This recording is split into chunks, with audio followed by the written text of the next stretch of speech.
Хавар мод тарих хугацаа бол баг өнөө маргааш нь сэгэлж байна. 4 сарын сүүлээр мод тарьж эхэлнэ. Мод тарих гэдэг нь одоо байгаль экологийн хамааралтай. Шөнийн температур одоо манай шөнийн температур нэрх 5 градусаас дээш болсон тохиолдолд одоо мод өвс одоо юу гэдгийг бүх юм ингэж дахиад цэцгэлж ургадаг. Энэ бол одоо биологийн одоо ургамлын хууль. Тэгэхээр нэмэх 5 градусаас дээш гарсан тохиолдолд бид нэр хөршөө усруулад модоо тарьж болно. Тэрнээс одоо зөвхөн хасах градустай байхад хамаагүй тариад бол тэр мод бол урахгүй тэгээд одоо нөхцөл бүрдээ учраас үхэн.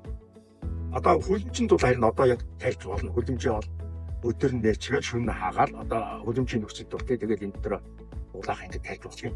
Энийг мэдэхгүйгээс молоод хамаагүй улсууд чинь эсвэл хэд их тариад эсвэл хэд орой тариад нөгөө тарьсан өр мод ч үхдэг шүү. Тэгээд 6 сарын ихээр манай мондөг зочид төвдөлт болдгийг. 6 сарын ихний 10 хоногт хийх юм даа баг тий. Заримдаа тэр нь нааш цаашаа тухайн жилийнээс болоод 6 сарын 1-ээс 6 сарын 10-ны хооронд ингээд зочид төвдөлт болоод бидний тарьсан энэ үр чинь энэ мод үзүүлэлтээр одоо энэ чинь үрээр тарьж байгаа шүү. Энэ чинь сайн үрээр тариад ингээд энэ чинь тусгай технологи яг ургаж чад техник 7-оос 10 хоногт ингээд соёлоо гараад ир. Тэр соёл гарсан юм чинь тэр гинтийн зочид төвдөлтөнд өгөж болохгүй. Тийм учраас бид нар 5 сарын 25 тарилаа за энэ мэн нэг 5-6 хоноод 10 хоноод гарч ирэн 6 сарын ихээр гарна тэгэхэд одоо зочид төвдөлт өнгөрнө.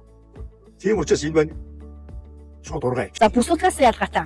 За одоо өнөөдрийн хувьд Дорнон 3 аймаг дээр бид нар суулгасаа ухаад одоо ялгаж сооцолж ерөнхийдөө модыг соорлсон модл авдаг байхгүй юу? Ерөнхийдөө тийм модл авах. Одоо хангаад болохоор хөрснө гисээд ирж дээ тийм ээ. Тэгэнгүүт нь хөрсний температур одоо 10 градус болоод ирсний дараа бол та нар мод утаа авч тарих хэрэгтэй. Ерөнхийдөө 5 дугаар сарын одоо 4 дугаар сарын 20-наас 5 дугаар сарын 20-ны хооронд бид нар мод утаа авч тарих хэрэгтэй.